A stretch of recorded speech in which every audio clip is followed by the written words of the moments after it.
মাত্র ৪২ বছর বয়সে বলিউডের আলোচিত মডেল ও অভিনেত্রী শেফালি জারিওয়ালার মৃত্যু মেনে নিতে পারছেন না কেউই। কাটা লাগা গার্ল খ্যাত এই তারকার আকস্মিক মৃত্যুর ঘটনায় এদিকে যেমন শোকের ছায়া নেমে এসেছে বলিউডে, তেমনি তৈরি হয়েছে নানা প্রশ্ন।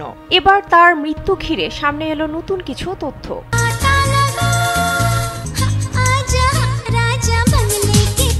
ভারতীয় গণমাধ্যম সূত্রে জানা যায়, মৃত্যুর দিন শুক্রবার সন্ধ্যায় প্রতিদিনের মতোই একটি অ্যান্টি এইজিং ইনজেকশন নেন শেফালি। দীর্ঘদিন ধরেই বিশেষজ্ঞ চিকিৎসকের পরামর্শ অনুযায়ী তিনি এই ইনজেকশন গ্রহণ করতেন। তবে ওই দিন উপোস অবস্থায় ইনজেকশন নেওয়ার পর তার রক্তচাপ হঠাৎ কমে যায় এবং শরীরে কাঁপুনি শুরু হয়। তারপর দ্রুত তাকে হাসপাতালে নেওয়া হলেও শেষ রক্ষা হয়নি।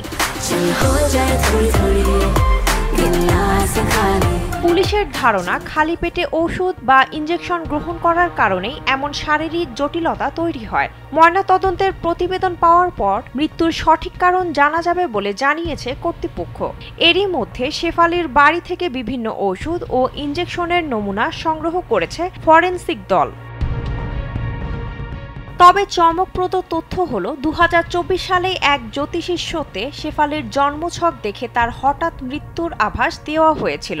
জ্যোতিষী ও পডকাস্টার পরেশ সাবরার একটি শোতে অতিথি হিসেবে হাজির হয়েছিলেন শেফালি। মৃত্যুর পর থেকে পডকাস্টের ক্লিপ মুহূর্তেই ভাইরাল হয়ে যায় সামাজিক যোগাযোগ মাধ্যমে। অনেকেই বলছেন ভবিষ্যৎবাণীটা হুবহু মিলিয়ে গেল।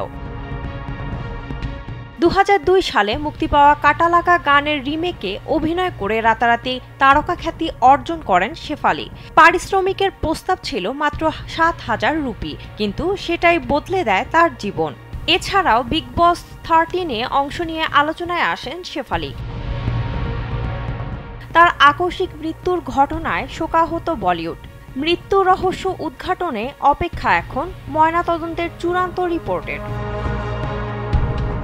বিনোদন ডেস্ক, কালবেলা।